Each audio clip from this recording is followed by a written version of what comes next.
오늘 결국 한덕수 대통령 권한대행까지 헌법재판소 흔들기에 나섰습니다. 여야가 다시 합의해줄 때까진 헌법재판관 공석 3자리를 채우지 않겠다고 공식적으로 선언해버린 겁니다.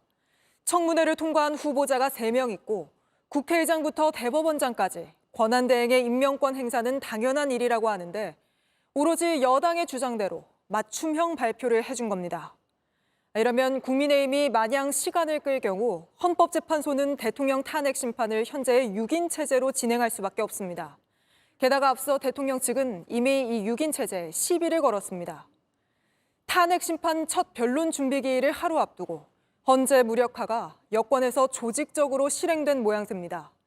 하지만 이런 움직임엔 허점이 많습니다. 하나씩 짚어드리겠습니다. 먼저 김태영 기자입니다. 한덕수 대통령 권한대행이 헌법재판관 3명에 대한 임명을 끝내 거부했습니다.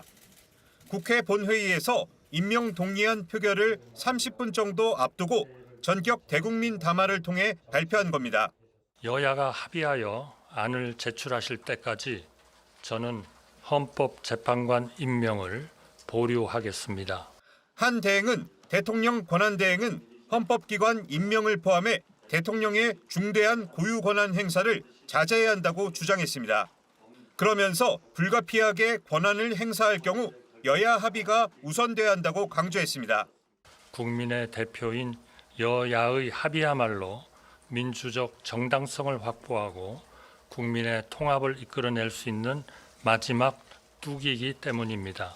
하지만 오늘 본회의에서 임명 동의안이 통과된 헌법재판관 3명은 야당이 2명, 여당이 1명씩 추천하기로 여야가 이미 합의한 바 있습니다. 더군다나 국민의힘이 권한대행의 임명 권한에 대해 반대 입장을 내며 여야가 대립해온 걸 뻔히 알면서 실현 가능성 낮은 여야 합의를 조건으로 내세운 겁니다. 사실상 헌법재판관 임명을 무기한 지연시키겠다는 의도로 읽히는 이유입니다. 여야 합의를 핑계대는 것은 궁색합니다. 임명 행위는 애초 여야 논의의 대상이 아닌데도 이를 합의해달라는 것은 사실상 안 하겠다는 것이고 국회의 헌법재판관 선출권을 침해하는 것입니다. 내란 특검법과 김건희 여사 특검법 역시 제2요구권, 즉 거부권 행사가 예상됩니다. JTBC 김태영입니다. 한덕수 권한대행의 담화가 끝나자마자 헌법재판소는 곧바로 대통령 권한대행이 재판관을 임명하는데 문제가 없다는 입장을 내놨습니다. 헌재 사무처장과 재판관 후보자 모두 국회에서 그렇게 답했다며 그게 곧 헌재의 판단이라고 강조한 겁니다. 여도현 기자입니다. 한덕수 권한대행이 여야 대표 합의를 전제 조건으로 헌법재판관 임명을 보류하겠다는 발표가 막 끝난 오늘 오후 2시, 곧바로 헌법재판소의 브리핑이 시작됐습니다. 재판관 임명을 위해서 여야 합의가 있어야 하는지 묻는 기자의 질문에 헌법재판소는 사무처장이 국회에서 임명을 할 수 있다고 답변했다며 맞받아쳤습니다. 대통령 권한대행이 재판소 재판관에 대한 임명권은 행사할 수 있다고 저희들은 생각하고 있습니다. 국민의힘 추천 몫이었던 조환창 후보자 역시 대행이 임명하는 건 문제 없다고 했습니다. 국민의힘과 더불어민주당을 떠나서 국회에서 선출하는 후보자로서 이 자리에 나와 있습니다. 9명의 재판관이 구성되는 것이 헌법재판소의 정당성을 위해서도 합당한 방법. 윤 대통령 측은 헌재가 요구한 어떠한 서류도 내지 않고 있는데 헌재는 국회가 제출한 것으로 재판을 준비하겠다고도 했습니다. 이거 국회에서 냈는데 그러면 그걸로 이제 가늠이 될 수가 있을까요? 가능하다고 생각합니다. 내일이 첫 변론 준비 기일이지만 윤 대통령은 아직까지 대리인 선임계도 내지 않았습니다. 내일 있을 첫 준비 기일에는 국회 소추위 측만 참석할 것으로 보입니다.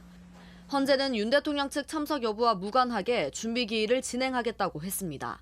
JTBC 여도현입니다. 김용현 전 장관 측은 내란 사태 때 국민들에 대한 통행 금지까지 하려 했다고 밝혔습니다.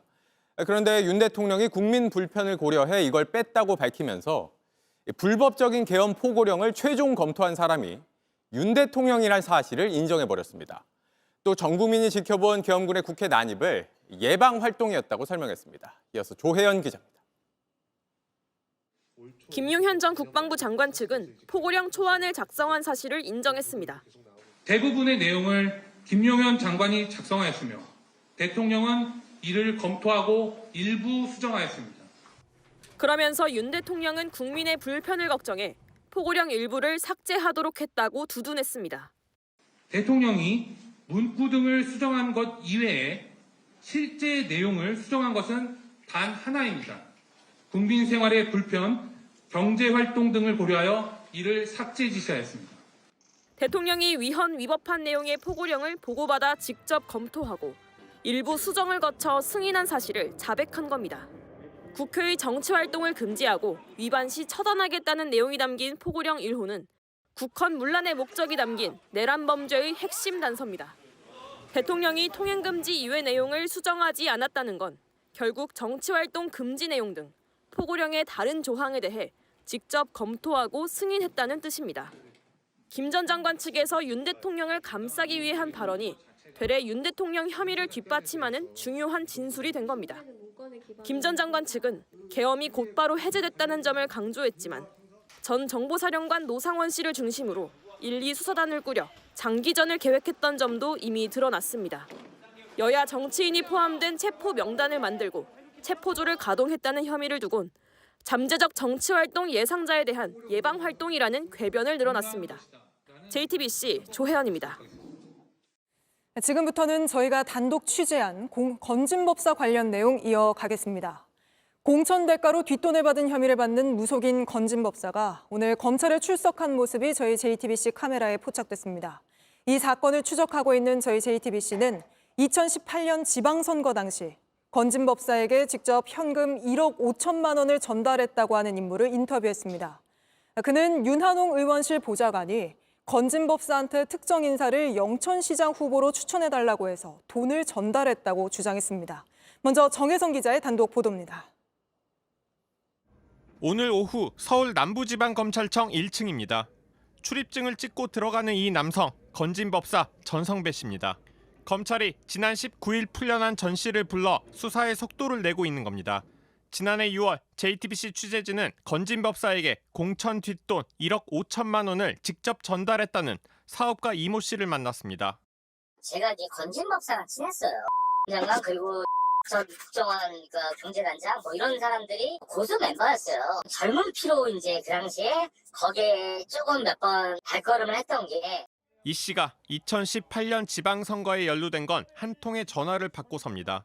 당시 자유한국당 윤한홍 의원실 한모 보좌관이 특정 인사를 경북 영천시장 후보로 건진법사에 추천해달라고 했던 겁니다. 건진법사가 정치권과 인연이 깊으니 그에게 청탁하면 일이 풀릴 거란 뜻이었습니다. 건진한테 얘기하면 된다는 거예요. 아니 건진한테 얘기하면 어떻게 되냐. 그러니까 건진이 윤한홍한테 얘기하던 건진과 저와의 관계가 좋으니까. 당시 윤 의원은 자유한국당 조직 부총장을 맡았습니다. 전 농지대 사장이 현금으로 1억 5천만 원을 건진을 갖다 줬고 나도 있었고 1억 5천을 건진법사한테 갖다 줬고 이 씨는 공천을 원하는 예비 후보자 측과 현금을 쇼핑백에 담아 직접 강남 법당 2층에서 건진법사에게 뒷돈을 전달했다고 했습니다. 그런데 공천에 실패하자 예비 후보자 측은 반발했고 결국 자신이 절반을 돌려줬다고 덧붙였습니다. 이 씨는 이런 내용을 검찰에서도 진술했습니다. 뒷돈을 만들어 건넨 것으로 지목된 예비 후보자 측은 취재진에게 1억 5천만 원을 준 건 부인했습니다.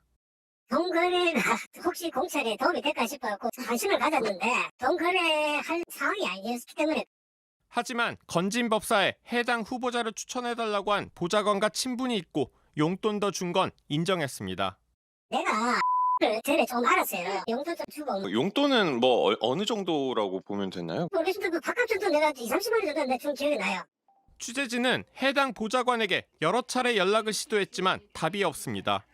관련 진술을 확보한 검찰은 당시 건진법사가 뒷돈을 정치권에 전달한 거로 보고 구속영장을 청구했지만 기각됐습니다. 법원은 검찰 수사가 부족하다면서 건진법사가 정치권에 돈을 그대로 전달했다면 죄질이 달라진다고 설명했습니다. 돈이 전달됐다는 정치권까지 수사를 통해 확인하라는 겁니다. 검찰은 건진법사가 공천에서 역할을 한 걸로 보고 휴대전화를 포렌식하는 등 보강 수사를 하고 있습니다. JTBC 정혜성입니다. 국민의힘 윤한홍 의원은 건진법사와 아는 사이지만 동거래를 하거나 공천을 논의한 적은 전혀 없다며 의혹을 강하게 부인하고 있습니다. 그런데 돈을 전달한 사람의 말은 다릅니다. 건진법사가 자신의 앞에서 윤 의원에게 직접 스피커폰으로 전화를 했고 돈이 잘 전달됐는지, 배달 사고가 나지 않았는지 직접 확인시켜줬다는 겁니다. 이어서 이자연 기자의 단독 보도입니다. 2018년 건진법사에게 공천 헌금을 전달했다는 이 씨는 배달 사고는 없었다고 단언했습니다. 1억 5천을 건진법사한테 갖다 줬고 건진법사가 나랑 이사장 앞에서 1.5개 잘 받았지라고 윤한홍하고 통화하는 거를 우리가 다 확인을 했습니다. 그러니까 배달 사고는 정말 없었다. 하지만 자유한국당 공천을 받지 못해 A 후보 측에 1억 5천만 원을 돌려줬다고 했습니다. 자신과 윤 의원 측이 각각 7,500만 원씩 돈을 마련해 A씨 측에 돌려줬다고 주장했습니다. 윤한홍이 이제 그러면 자기가 돈을 돌려주겠다 하고 7,500만 원만 돌려준 거예요. 건진을 고소안에 윤한홍 고소안에 당시 했던 걸 이래저래 시끄러워지니까 그래 내가 7,500만 원 내 돈으로 사장한테 줘버렸어요. 이 씨는 지난해 6월 JTBC 취재진과 만난 자리에서도 윤 의원에게 스피커폰으로 전화를 걸었습니다. 이 씨가 2018년 건진법사를 통해 공천 대가로 돈을 받지 않았느냐고 하자 윤 의원은 보좌관 한모 씨와 얘기하라고만 답했습니다. 이 씨는 이 같은 내용을 검찰에 모두 진술했다고 밝혔습니다. 윤 의원은 건진법사와 아는 사이지만 돈 거래를 하거나 공천을 논의한 적은 전혀 없다는 입장입니다. 윤 의원에게 2018년 당시 건진법사와 스피커폰으로 1억 5천만 원에 대해 얘기를 나눴는지, 공천이 안 되고 절반을 돌려줬는지 등을 며칠에 걸쳐 물었지만 아무런 답을 들을 수 없었습니다. JTBC 이자연입니다. JTBC 뉴스를 시청해 주셔서 고맙습니다. 저희는 저녁 6시 50분 뉴스룸에서 뵙겠습니다.